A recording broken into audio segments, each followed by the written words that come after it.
they have unrealistic expectations. They have unrealistic sexual expectations, money expectations. Just, you see what I'm saying? So I think that's another reason why they fail too. Because I think up front, you need to be honest with your partner about it. Oh yeah, 100%. I feel like there's just too many standards on what a woman wants when the percentage of men that fit into that box is so small. I feel like they count out the guys that really do work hard to make something work and are good guys just because they want that eye candy. And like you said, they want good sex and they want to just, find where the grass is greener, but really they're just neglecting their own yard. You know what I mean? Like the grass is greener where, right. The grass is greener wherever you water it is. And the greener the grass is, usually the faker it is. Mm-hmm. But I would say that the relationship, I think, because women want the tall.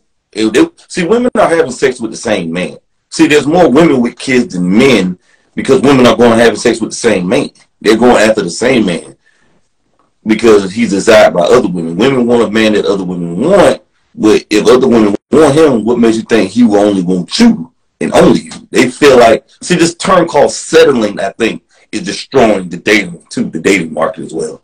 It's polluting it. Like, it's a cancer. This term settling, they want the man that every other woman want, and they want that man to be faithful to them.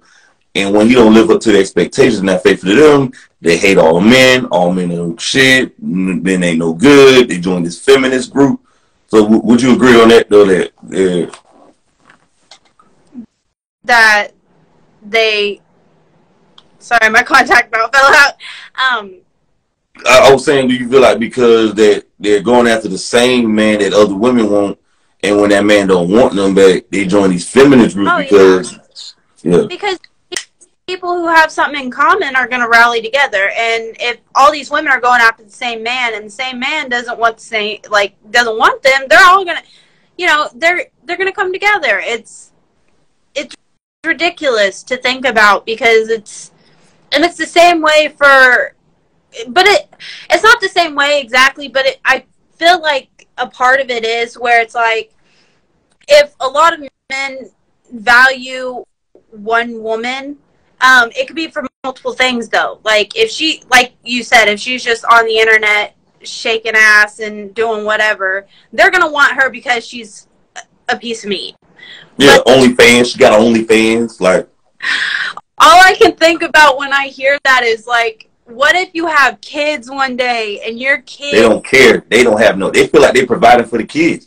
You should watch you got to go watch a lot of my interviews. A lot of my people I had on this pod, like, they said I'm misogynist, I hate women, and they get offended. I had so many OnlyFans women on here who saying they doing it because they had to provide for their kids. They got to pay their bills. Like, there ain't jobs out here. Like, there's so many jobs out here you can do without showing your ass. But that's the only way people get attention. Showing your ass or doing something, killing somebody. That's the two ways to get attention. I think that women crave attention more than what they would crave from a healthy relationship. Makes sense. They love the drama. That's why they got baby daddies, though. They want somebody to go back with so they can rile their emotions. I couldn't imagine. My head would spin. Like they're selfish. They're selfish. They don't care about the kids' needs. They don't even care about themselves. They don't. They want a man that don't want them. These women out here with kids, or saying a lot of these women want a man that don't even want them, or they trying to be with a celebrity. That's another thing. They chasing celebrities. How long should somebody date before they get married, though? Like, you think? What do you recommend? Okay. I don't think there is a right time specifically to know, when is the right time to marry someone. I mean, my great-grandparents got married after 2 months and was married for 60-something years. Wow. Yeah. Whew. I don't think there's a right time. I think when you find that person that it hits you and you know that you would do anything for them and you know with confidence that they'd do anything for you. So I don't think there's like a strict time schedule to it. I think it can be anywhere from a week to 3 years. I mean, I feel like just as long as you guys are both on the same page and you both are communicating about what page you're on, I feel like it could be any timeline, really. Right. For sure. I agree with that. I agree. Do you feel like who you think more ready for marriage, men or women? Honestly, now this day and age, I think more men are ready for marriage than women.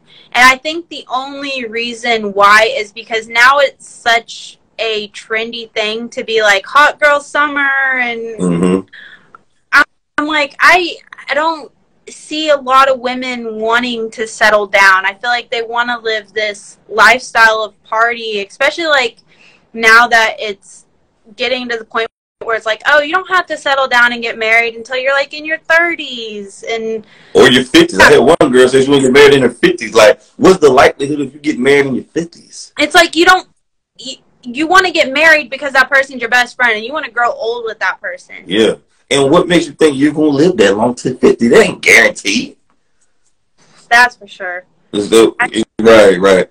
It's so sad. You got grandmas out here shaking their heads, talking about hot girls, something with being lit. Grandmas are not even the same grandmas like they once was. They want to be in the club, having fun. Because I believe this is the reason, because you have older women in competition with the young girls because they're going after the same type of man.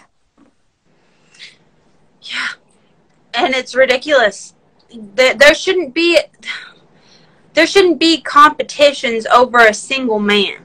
There shouldn't be a competition, period. If you see a man and he is looking at multiple women, why waste your time on that man? He's already made the decision for you. And same goes to a woman. If that woman is looking at multiple men, she's already made that decision for you.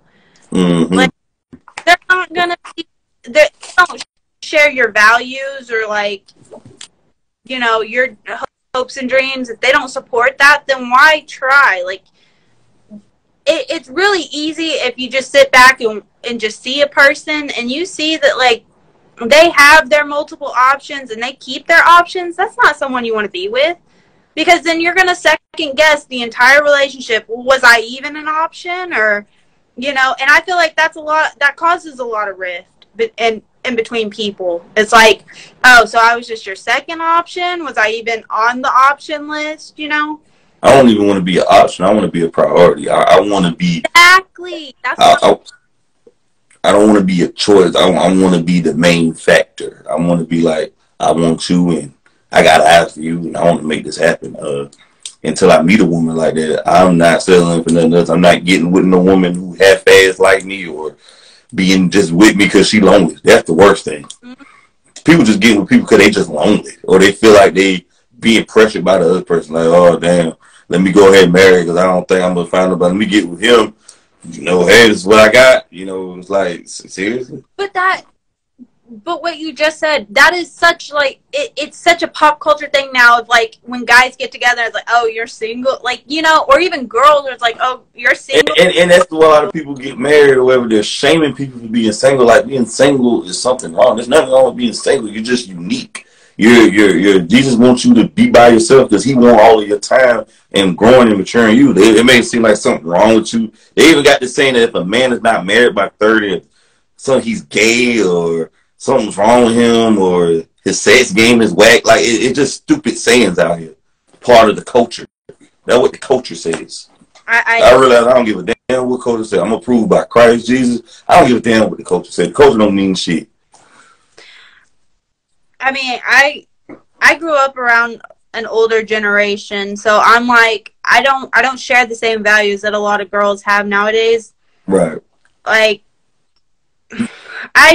don't get it. I really don't. I don't see the point in, if I'm going to date someone and I see that they have their multiple options, they just made the decision for me that I shouldn't even be with you because you have options and I don't want to be an option. And like you said, I want to be a priority. A priority. I want to be the main factor. I want to be the only factor. Like, if I ain't the only one, I don't want to be no one. You know. But do you feel like sex outside of marriage has devalued sex for marriage? The culture devalued sex for marriage?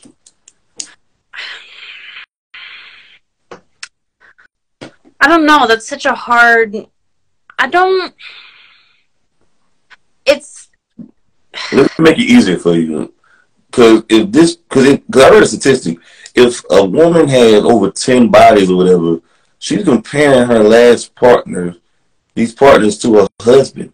So same thing with a man. If he didn't have multiple women, you gave him a piece of yourself. Like, it's like eating chicken nuggets. If somebody ate and nibble and spit and bit all them chicken nuggets, hell, you don't want them chicken nuggets no more, do you? No. So it was likewise with people. If that person gave pieces of their body to somebody, the multiple people, they can't even count on their hand. Hell, they didn't value the part. Like, what is? But then it's like, because marriage, you know, if I remember correctly, now it's been a long time, but if I remember correctly, it's like a virgin when she gets married. Like, she's pure. So if that's the case, then is it really a true marriage at that point? Like, that's if you. I believe people need to go. That's why I believe people should stay pure before they get married. Granted, I had to stay pure. I've slipped up and backslid. Not no more though, because I got my mind made up. I ain't going back. I ain't backsliding no more. But I really believe before somebody get married, they need to detox and not have sex until they have sex with their husband or their spouse, because all that mileage adds up on you eventually. If you eat junk food for 3 or 4 years straight, you can't be surprised if something happens to you, because you done created this pattern as well. But that's what I believe. But it says that the more bodies you got, the higher chances for divorce, because you get numb to it. Your expectations become higher. You become emotionalist. The intimacy isn't there, because you didn't gave your body away. Sex is supposed to be really precious and beautiful between the husband and wife. The culture has devalued sex. The culture made sex dirty and nasty. Sex ain't supposed to be. Sex is not dirty and nasty. Sex is beautiful in the content of marriage, not with sneaky links and all that. But go ahead. Yeah, I agree with that, because I agree with what you're saying, that it definitely devalues what sex is meant to be instead of what it is now, because like you said, it's such a common thing for people to just go and sleep around with multiple people, and then when they do get married, they're still stuck in that mentality of, oh, it's that, like, one night stands are such a big thing now, and like you said, sneakily things, whatever you want to call them, like, it's so popular. Yeah, they're having threesomes and orgies, and it's like, they're making it seem like it's normal. It's like biblical times back then. People was doing that stuff and they had no conscience. Like, we're living it now. They're just doing this stuff with no conscience. They have no shame. Like, they don't even have no, like, I don't give a fuck. Like, I don't give a, this you only live once attitude. Like, shit, I only live once. The fuck. I guess because I've been with my husband since I was 18. And how long you been married? 3 years. That's a blessing. That's great. That's great. Yeah, it has not been easy, but well, nothing easy worth having is gonna have. Nothing easy gonna be had worth having. That's what I'm saying. So I mean, it's trial and error, and I mean, it's not, like you said, it's not easy. Who was it that said that? Chris Rock, I think, said 2 people can lift a couch real easy, but you leave one person to do it, and that couch ain't going nowhere. You know, like. Man, you ain't lying. Think about it like this though. I've had women that I ate women ass before, licked their ass, but I haven't met their parents. Let that sink in. We did something so disgusting, like I ate your ass You ate mine, but I haven't met your parents. And you laughing, but think about it. We did something nasty in private. Why can't I meet your parents, though? But that's the thing that it doesn't, like, but you're right. It's almost comical that, like, two people can be so personal with each other. It's like, I've seen every inch of your body, but I couldn't tell you what the first feature of your mom looks like. I couldn't describe, you know, a handshake with your father. Like, it boggles my mind. And, you know, I come from a broken home. You know, my parents got divorced when I was really young. And so Me too. Yeah, so you know, my husband had to meet two sets of parents, and both sets of parents were not happy to meet him. I mean, I had my first kid at 18. There's already that hatred. Right. You know, it boggles my mind because I'm such a family-oriented person. Like, I always want to be around family, and it just, how do you get that personal with someone and not, like, bring them into your everyday life? At that point, you're, like, you've proven you don't want a relationship. You don't want that person because you're not willing to take that extra step. Like, at that point, it's just sex. Right, right. And you had all your kids with your husband? Mm-hmm. That's great, man. That's beautiful. And it's amazing to me, like, we laughing about it, and it's funny, but it's really not, because real intimate, well, sex is not intimate. That's a form of intimacy, but you see somebody naked, that's something somebody's husband or wife supposed to see, but you don't even meet their parents.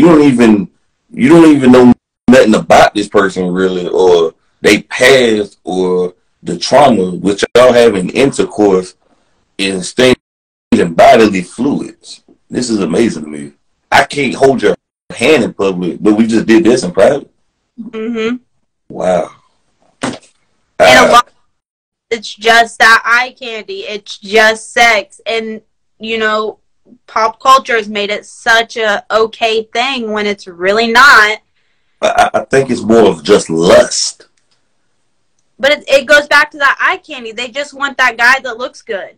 It's lust. People, I think, confusing lust with love. Mm-hmm. And I think social media is helping that, because women want to show off their ass and their body parts. People are confusing lust with love. They think this. But I realized one thing. I did research. Lust will rust and it turn into dust. But, you know, what you just said, that a lot of people are confusing that lust with love, it circles all the way back around to those broken homes. They grew up in homes where they didn't know what that love was because they were never shown it.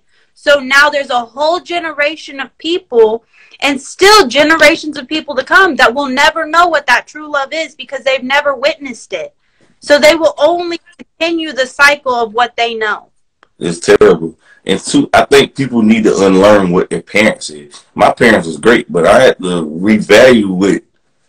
I had to get in Christ, though. I had to let the Word of God teach me and change me, because everything my parents told me wasn't good.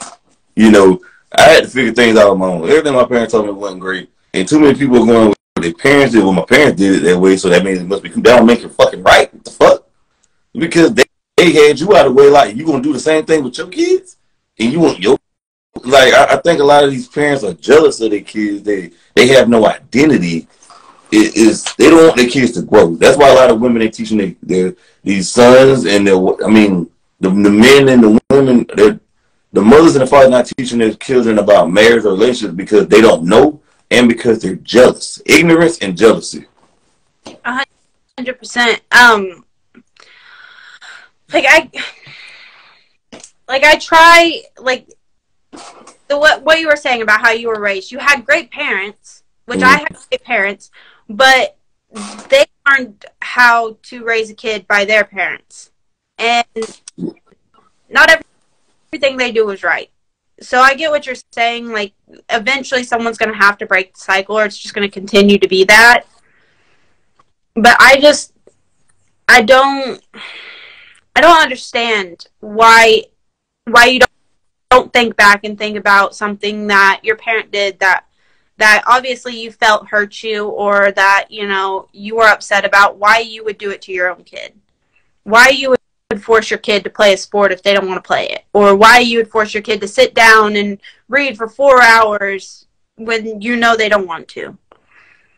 Like, I have toddlers, and even I know that they have the mindset of a goldfish. And I taught my kids colors by building blocks, you know, just making that's you're right. That's another thing too. I think too many people. I think this school system is teaching people that all kids can learn the same and be the same, and if they don't, put them on medicine and Ritalin.